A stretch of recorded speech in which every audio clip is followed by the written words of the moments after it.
Berita Timnas hari ini. Martin Paes sudah resmi jadi WNI, siap bela Indonesia versus Irak. Statistik AFC nyatakan Indonesia tim paling kotor. Sebelum masuk ke berita lengkapnya, jangan lupa like dan subscribe agar tidak ketinggalan berita Timnas terbaru dari Timnas Indo Corner. Martin Paes resmi jadi WNI hari ini, siap perkuat Timnas Indonesia.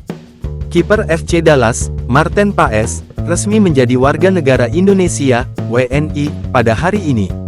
Tiba-tiba tidak ada angin, tidak ada hujan, langsung sumpah WNI, sambung laporan tersebut. Sejatinya, proses naturalisasi Martin Paes sudah rampung pada pertengahan Maret tahun 2024 berbarengan dengan Tom Haye dan Ragnar Oratmangun. Namun, karena kesibukannya bersama sang klub, FC Dallas, Martin Paes belum bisa mengambil sumpah WNI. Baru pada hari ini, kiper 26 tahun itu akhirnya mendapatkan paspor dan KTP Indonesia. Setelah mendapatkan paspor Indonesia, langkah selanjutnya bagi Martin Paes adalah menunggu hasil sidang di Pengadilan Arbitrase Olahraga, CAS. Sebelumnya, proses naturalisasi Martin Paes harus masuk CAS karena kiper yang satu ini dinilai melanggar persyaratan artikel 9 ayat 2 peraturan FIFA soal pergantian asosiasi.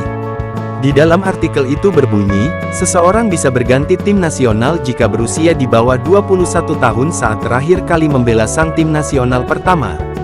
Baik di level junior maupun senior, dalam pertandingan resmi. Sang pemain juga wajib lebih dari 3 tahun tidak membela sang tim nasional, plus tidak mempunyai caps lebih dari 3 kali. Menjadi masalah karena Martin Paes membela timnas Belanda U21 di kualifikasi Piala Eropa U21 2021 pada tanggal 15 November tahun 2020 di usia 22 tahun. Meski begitu, masih ada celah yang dapat dimanfaatkan PSSI agar sang penjaga gawang dapat memperkuat timnas Indonesia. Jika proses di CAS berjalan lancar, Martin Paes diharapkan bisa turun pada Juni tahun 2024. Pada 6 dan tanggal 11 Juni tahun 2024, Timnas Indonesia akan menjamu Irak dan Filipina di 2 laga sisa grup F kualifikasi Piala Dunia 2026 zona Asia.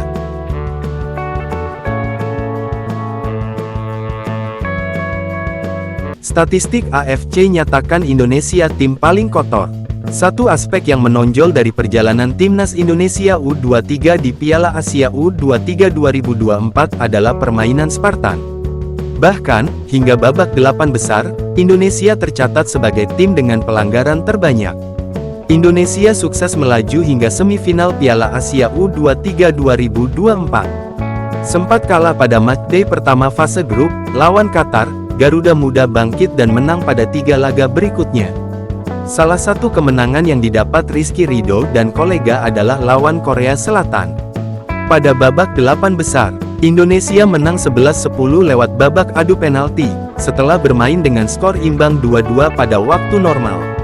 Pada babak semifinal, Indonesia akan berjumpa Uzbekistan pada hari Senin tanggal 29 April 2024. Ada fakta menarik jelang duel ini, di mana Indonesia jadi tim dengan jumlah pelanggaran terbanyak di Piala Asia U23 2024. Lewat catatan statistik yang ada di laman resmi AFC, ada data yang menarik dari kiprah Timnas Indonesia U23.